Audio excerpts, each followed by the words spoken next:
वरना मन में तो अगर मान लो सुख है तो भी मनुष्य परेशान है। क्यों परेशान है? कि ये सुख चला ना जाए कहीं। दुख है तो भी परेशान है कि दुख आया क्यों।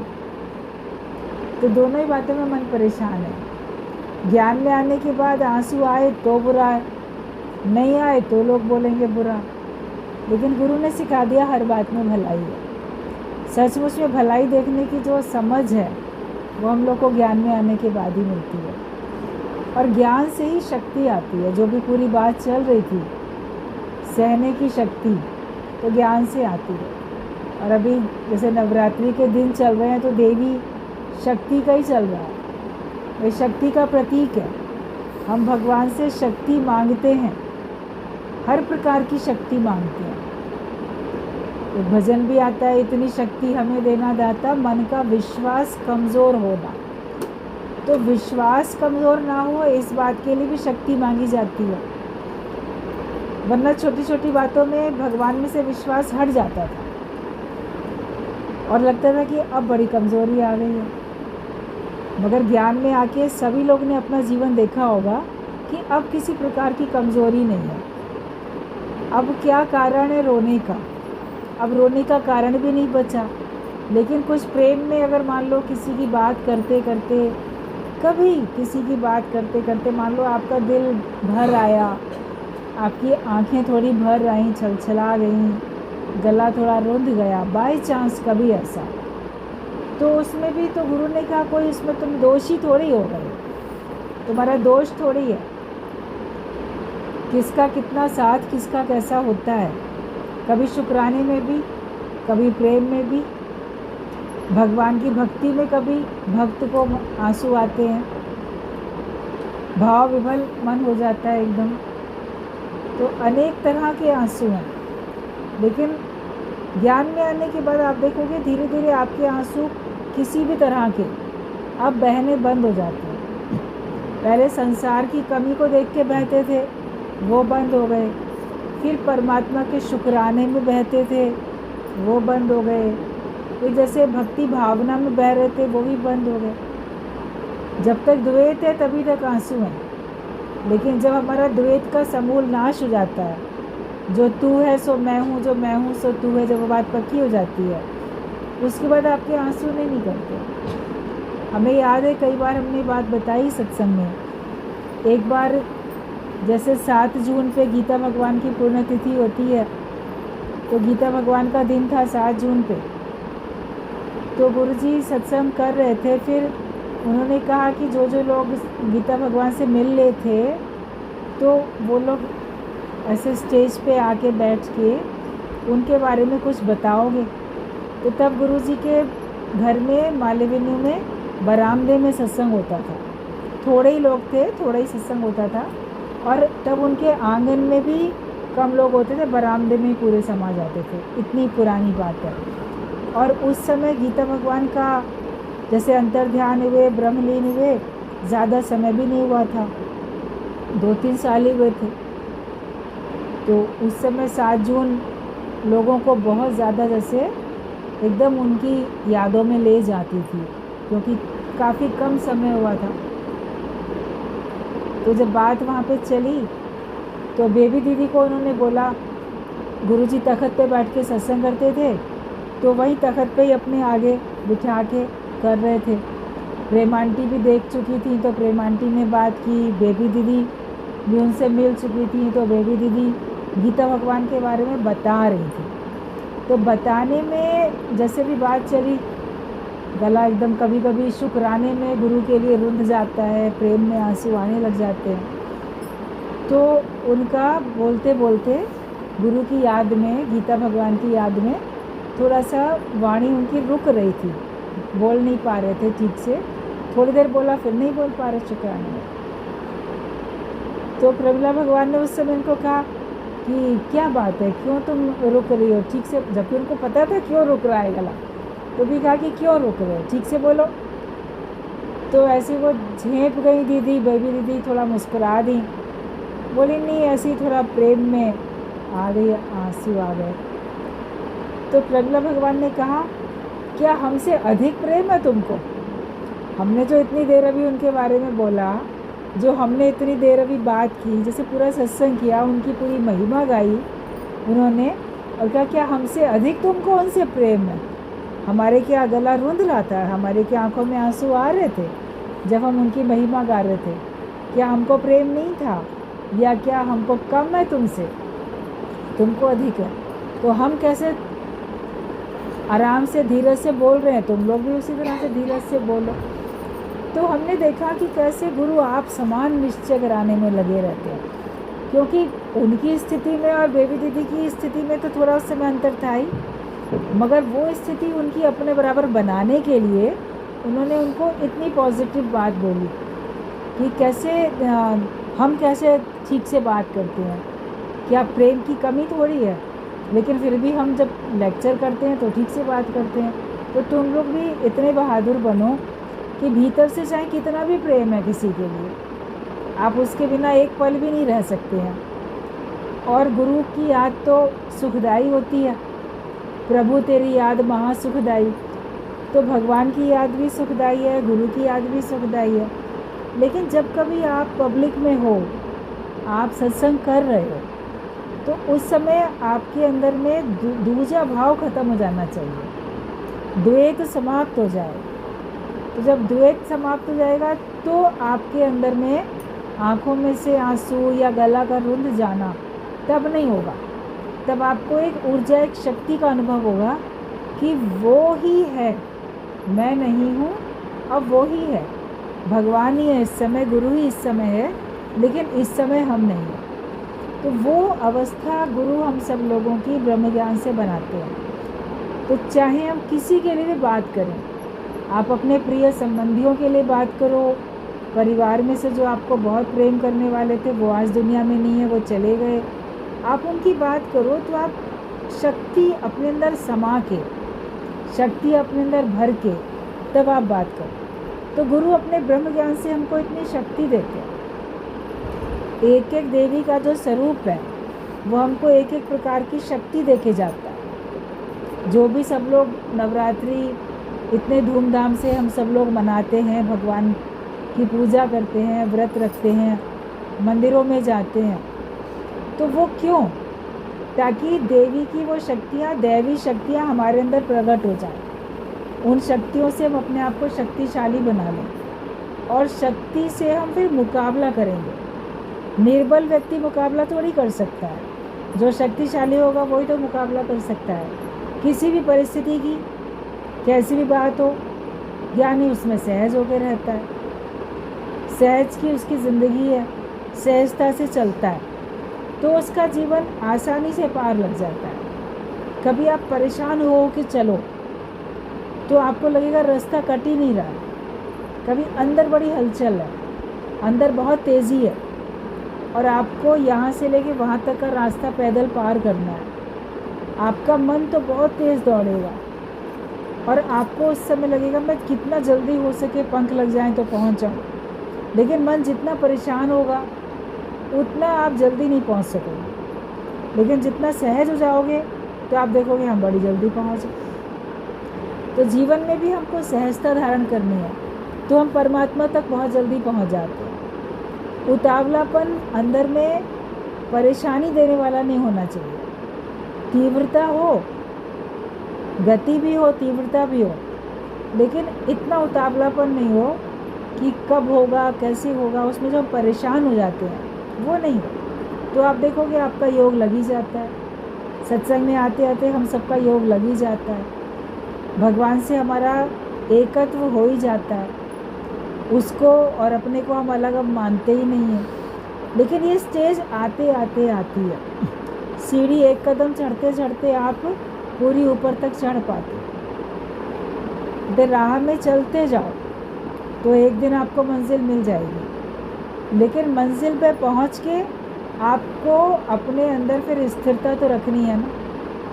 जब तक मंजिल पर नहीं पहुंचे तब तक आप रास्ते का आनंद लेते चलो, और मंजिल पे पहुंचे आपको आनंद में, अब आपको आनंद का पूरा अनुभव करना। रास्ते का आनंद लिया, उसके बाद मंजिल पे पहुंच गए, उसकी खुशी करनी। तो हमको ईश्वर की प्राप्ति जब तक नहीं हुई हम भक्ति मार्ग में हैं, पूजा पाठ कीर्तन भक्ति हम कर रहे हैं, आप उसका आनंद लेते चल रहे। लेकिन जिस दिन अनुभूति हो जाती है कि ठीक है वो मुझे प्राप्त हो चुका, अब वो और मैं अलग नहीं है, तो अब एकत्व का आनंद लेते हैं। अब हम उसकी भरपूरता का अनुभव करते हैं कि अब हमको कुछ करना नहीं है, जितना करना था हम कर चुके। और यही ज्ञान, ये भक्ति, ये निष्काम कर्म, ये हमको चारों तरफ से माया से, परेशानियों से, विकारों से, सबसे ही हमको सुरक्षित रखता है। ज्ञान ही हमारी रक्षा करता है। और चीज़ों की तो आपको रक्षा करनी पड़ेगी, धन की, संपत्ति की, लेकिन ज्ञान देखोगे आपकी रक्षा करता है। ज्ञान के विचार आपको हर प्रकार की मुसीबत से बचा लेते। तो हर समय अपने अंदर में ज्ञान के विचार, दूसरे विचार हमारे अंदर में आए ही ना। तो ना आँखों से जगत को हम ऐसा देखें, उसके गुण और दोष जो आपके अंदर चले जाएं, ना कानों से जगत की बातें इतनी सुनो जो उसके गुण दोष हमारे अंदर आ जाएं, और ना हम मुख से ऐसा बोलें कि उसके गुण दोष हमारे अंदर आ जाए। संसार की बातें करें तो हम भगवान की बात करें, सुने तो भगवान की बात सुने, मनन चिंतन करें तो भगवान का चिंतन करें। बाकी थोड़े समय के लिए विज्ञानी भी व्यवहार में रहता है, लेकिन उसका व्यवहार उतना ही होता है जितना आवश्यक है, जितना आवश्यक नहीं है उतना नहीं। बाकी हर चीज़ तो आप आवश्यकता से अधिक नहीं ले सकते। शरीर को भोजन की जितनी आवश्यकता होती है आप उतना ही ले सकते हो, पानी की पीने की जितनी आवश्यकता होती है उतने ही पियोगे। तो मन में भी विचार उतने ही रखो संसार के जितनी आवश्यकता है। जो बातें हमारे काम की नहीं है उनको हम हटा के बाहर निकालते चले जाएं, उनको बाहर हम फेंकते चले जाएं। ये विचार ना मेरे मतलब का नहीं है, ये मेरे काम का नहीं है। सार सार को गही ले, थोथा दे उड़ाए। जो सार वस्तु है परमात्मा का नाम, वो हमारे अंदर बस जाए।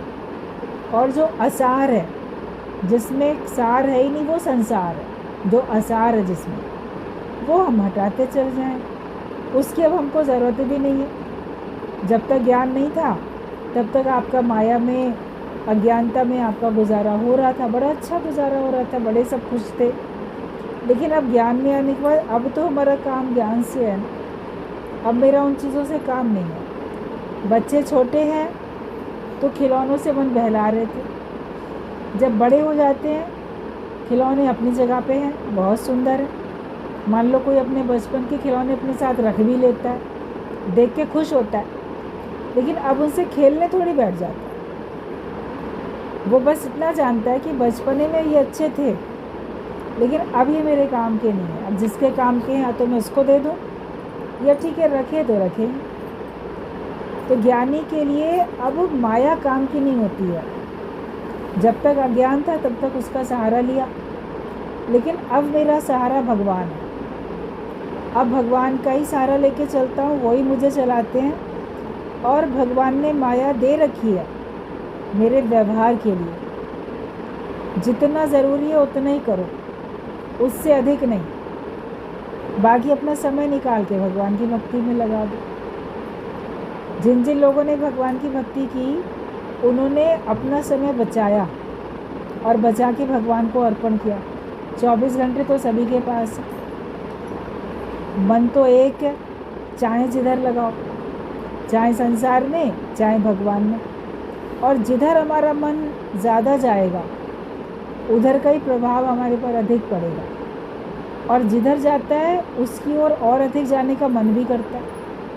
आप आने लगो सत्संग में, आप भक्ति पूजा में अपने मन को लगाए रखो तो आपका मन और अधिक करता है। नहीं तो आप जिधर जाओ, जो अपनी हॉबीज़ हैं, जो आपके शौक़ हैं, आप उधर रखाओ तो उधर ही आपका मन ज़्यादा करेगा जाने के लिए। तो बोला गया है कि उपजे चाह साध के संग। जब हम साध संगत के संग बैठते हैं तो हमारे अंदर परमात्मा को पाने की चाह उपजती है। इसलिए साध संगत में ही बैठे, ऐसे लोगों के बीच में बैठें जहाँ पे हमको परमात्मा को पाने की चाह उत्पन्न हो। ऐसे लोगों के बीच में बैठो नहीं जहाँ पे आपका मन भगवान से हटे, जहाँ आपका मन अविश्वास में जाए, जहाँ आपका मन प्रलोभन में जाए। ऐसे स्थान पे हमको बैठना नहीं चाहिए, वरना तो वहाँ पे आपका लोभ लालच और बढ़ेगा। जैसा संग करेंगे हमारा मन वैसा ही बनेगा। अपने संग को तो हमको ज़रूर देखना है। सत्संग है, सत्य का संग है, भजन कीर्तन है, भगवान का संग है, यही हमको अधिक करना है और अपने आप को शक्तिशाली हमको बनाते जाना। विचार हमारे हमको कमज़ोर करते हैं। एक कमज़ोरी का ख्याल करो, आपके मन में 10 तरह के ख्याल आते चले जाएंगे। सीढ़ी से ऊपर आप गिरे, नीचे तक गिरते चले जाओ। इसलिए गिरते हुए मन को रोको, तुरंत रोक लो अपने गिरते हुए मन को और अपनी करो आध्यात्मिक उन्नति, जिसमें हमको भी सुख मिले, औरों को भी सुख मिले। ऐसा सुख मिले जो जाए नहीं कभी भी, ऐसी खुशी मिल जाए जो कभी ख़त्म ना हो। हमारे चेहरे पे, हमारे होठों पे हमेशा मुस्कुराहट रहनी चाहिए। तो मुस्कुराहट तभी रहेगी जब हमको ये लगेगा मुझे कुछ मिला। कुछ चला गया तो मुस्कुराहट नहीं आएगी, कुछ मिला तो आएगी मुस्कुराहट। रोज़ रोज़ याद रखें, मुझे परमात्मा मिला, मुझे भगवान मिला, मुझे ज्ञान मिला, मुझे भगवान का सारा संसार मिला।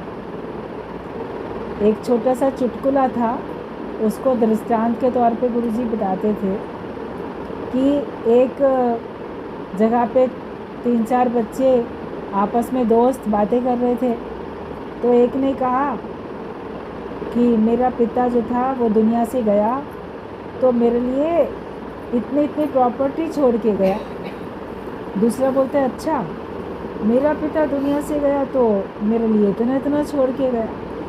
अब उसमें तो कोई कम छोड़ के जाएगा, कोई ज़्यादा छोड़ के जाएगा। एक बच्चा ज्ञानवान था, कहता है मेरा पिता जो गया ना, मेरे लिए सारा संसार छोड़ के गया, सारा संसार मेरा। तो इसका सिद्धांत था कि तुम भी ये समझो कि भगवान ने तुम्हारे लिए सारा संसार छोड़ दिया, सब तेरे लिए बना के रखा है, तो तुम कभी लॉस में नहीं रहोगे।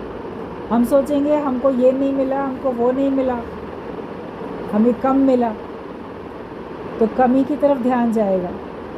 लेकिन मुझे बहुत मिला है, जितना मुझे मिला है उतना शायद किसी को नहीं भी मिला है।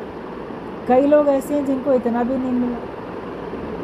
सबसे बड़ी बात है हमको मनुष्य जीवन मिला है, मनुष्य तन मिला है हमको। 84 लाख योनियाँ बाकी जो हैं वो सब तुमसे कम है।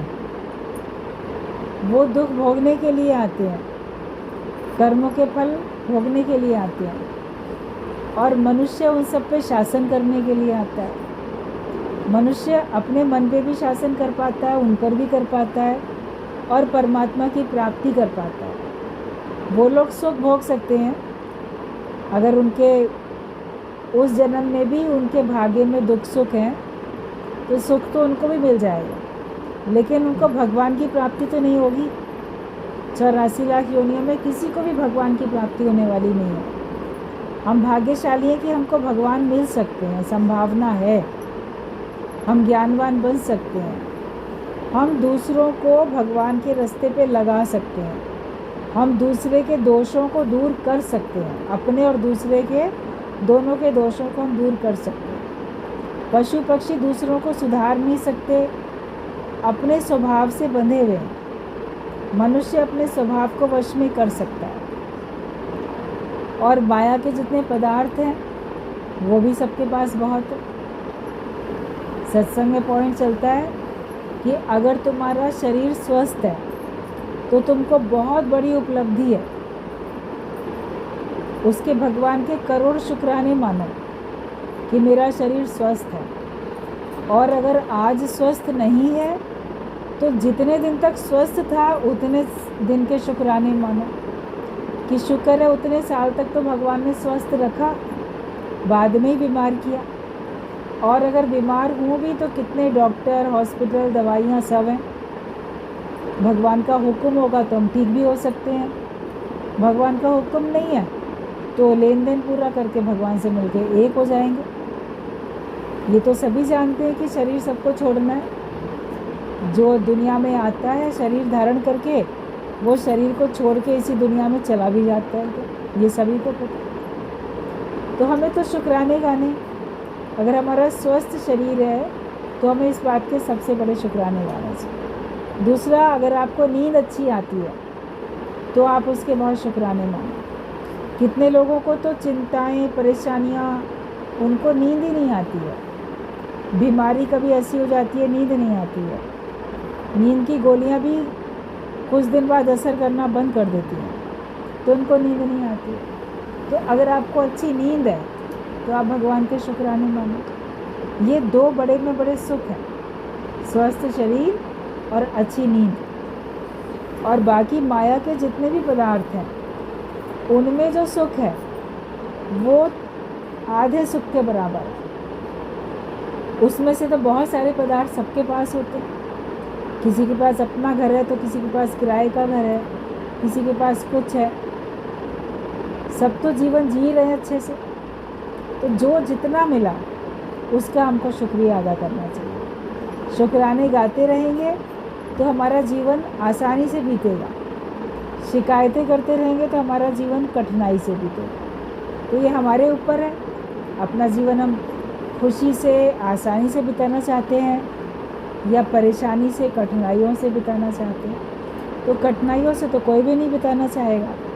हर एक कोई अपना जीवन खुशमय चाहता है, सुखमय जीवन चाहता है, खुशहाल जीवन चाहता है। तो उसके लिए शुक्राने गाओ भगवान। जो भी भगवान की पूजा करें तो प्राप्ति के लिए तो मांगा, मगर जो कुछ तुमने दिया उसके हमने शुक्राने भी गाए साथ कि भगवान तेरे कृपा है जो तुमने मुझे इतना सब दिया है। इसके लिए हम उसका उपकार कभी भगवान का चुका नहीं सकते। भगवान का एहसान, भगवान का उपकार हम कभी चुका नहीं सकते। अपनी जीवन जो हम लोग की सबको मिली है ये परमात्मा की प्राप्ति के लिए मिली है, लेकिन इसमें हमने फिर वापस माया की प्राप्ति में अपना जीवन दे दिया। एक समान हो जाए सब। आज भी सवेरे गुरुजी की पॉइंट चल रही थी तो उसमें था रंका बंका वाला दृष्टांत कि सोना और मिट्टी एक बराबर था भगवान के भक्त के लिए। आगे आगे चल रहा है, पीछे उसका भाई आ रहा है। भगवान ने सोने की मोहरें परीक्षा के लिए रास्ते में डाल दी थी, तो वो ढक के मिट्टी से ढक रहा था उनको कि पीछे जो मेरा छोटा भाई आ रहा है कहीं इसको देख के कहीं लालच ना आ जाए, उठा ना ले। वो जब आया बोलता है क्या कर रहे थे तुम यहाँ पे झुक के? बोलता नहीं नहीं कुछ नहीं, चलो चलो आगे चलो। बोला नहीं बताओ तुम यहाँ क्या कर रहे थे? बोला यहाँ सोने की मोहरें पड़ी हैं, भगवान ने ज़रूर हमारे मन की परीक्षा लेने के लिए बिखरा दी है, तो मैं इनको मिट्टी से ढक रहा था कि कहीं तुम्हारे मन में लोग लालच ना आ जाए। तो वो भाई उसका बोलता है तुम भी क्या ऐसा काम कर रहे थे, मिट्टी को मिट्टी से ढक रहे थे? तुमने अलग अलग करके देखा कैसे? हमारे लिए तो सोना और मिट्टी एक बराबर है। तो जो भगवान का भक्त होता है उसको सोने से भी कोई प्रयोजन नहीं है, उसको मिट्टी से भी कोई प्रयोजन, उसके लिए एक बराबर है। आपको कोई असली गहने पहना दे या आर्टिफिशियल गहना पहना दे, ना पहना दे, जब आपका मन परमात्मा में है, ज्ञान में है, तो आपको उसके लिए कोई मतलब ही नहीं है। वैसे भी सबका गोल्ड रखा ही रहता है, लॉकर में ही रखा रहता है। गुरुजी बोलते थे लोहे की चाबी तुम्हारे पास रहती है लॉकर की, और सोना सबका हीरा मोती लॉकर के अंदर बैंक में रखा रहता है। घर में भी नहीं रखते हो, बैंक में ही रख देते हो जाके। तो है या नहीं है, बस मन को ही तो तसल्ली है कि है मेरे पास। बस ये समझो भगवान ने मेरे लिए सारी सृष्टि छोड़ दी है, सब मेरे ही है, मेरे सामने आँख के नहीं है, लेकिन जैसे हमारा सोना हमारे बैंक में रखा है, हमें मन में तसल्ली है। तो जितने भी लॉकर हैं, जितने भी गहने हैं, वो सब मेरे हैं, लेकिन मुझे उनकी ज़रूरत नहीं है, इसलिए मैं निकाल के पहनता नहीं। रामतीर्थ ये बात बोलते थे कि संसार की जितनी भी धन संपत्ति है वो सब मेरी है, लेकिन मुझे ज़रूरत नहीं है, इसलिए मैं चेकबुक पासबुक अपने पास रखता नहीं, क्योंकि मुझे आवश्यकता ही नहीं है। बाकी जितने बैंक में जितना खजाना है वो सब मेरा है, मुझे उन सब की ज़रूरत नहीं। मुझे जिसकी ज़रूरत थी वो मुझे मिल गया। जब आवे संतोष धन, सब धन धूली समा। भगवान की भक्ति का ये सबसे सुंदर फल मिलता है कि हमको माया से संतोष आ जाए। अगर हम अपना जीवन संतुष्ट जीवन बिता रहे हैं तो हमसे ज़्यादा सुखी कोई नहीं। असंतुष्ट जीवन मत जियो। माया में बिल्कुल संतोष वाला जीवन हमारा हो। परमात्मा की प्राप्ति के लिए असंतोष है, ज्ञान के लिए असंतोष है, वो ठीक है, वो आपको भगवान तक पहुंचाएगा। लेकिन माया में मेरा मन संतुष्ट, जो पहले दिया है वही कम नहीं है, उसी को उठाने के काबिल नहीं। ये समझ जाएंगे तो हमेशा खुश रहें। गुरु के ज्ञान को सही सही समझें, मुस्कुराते रहें, आपस में प्रेम करें। आज मौका नवरात्रि का भी और किसी भी अवसर पे आना हुआ, श्वेता का जन्मदिन, श्वेता की बेटी का जन्मदिन, एक का डेट के हिसाब से तो एक का तिथि के हिसाब से, और नवरात्रि चल रही है, कितना अच्छा मौका। और सब देवी की पूजा करते करते सारी देवियाँ आपस में सारी इकट्ठी हो गई, सब एक दूसरे को हम लोग देख पा रहे हैं। सबसे सुंदर बात है, यही सबसे खुशी की बात है। इसी में मिलके हम लोग को खुशी मनानी चाहिए। आपस में हर एक से मिलें, प्रेम करें, खुश हों। जीवन इसीलिए है, हंस के बिताने के लिए ही जीवन है, रो रो के बिताने के लिए नहीं है। रो रो के बिताने वाला समय चला गया, दुख भरे दिन गए और सुख भरे दिन हमारे जीवन में आ गए। अब इसी बात की खुशी करो, हमारे जीवन में सुख है। जब भगवान साथ हैं तो सुख है। अब हमारे जीवन में कभी कष्ट आने वाले हैं ही नहीं। किसी को लगेगा भी कष्ट है तो वो तो भगवान जाने, उनका काम जाने। मेरे को कोई उसकी चिंता नहीं। निश्चिंत जीवन सब लोग जिए। और श्वेता कुछ अपने आज के दिन का अपना अनुभव बताएगी। बताओ श्वेता।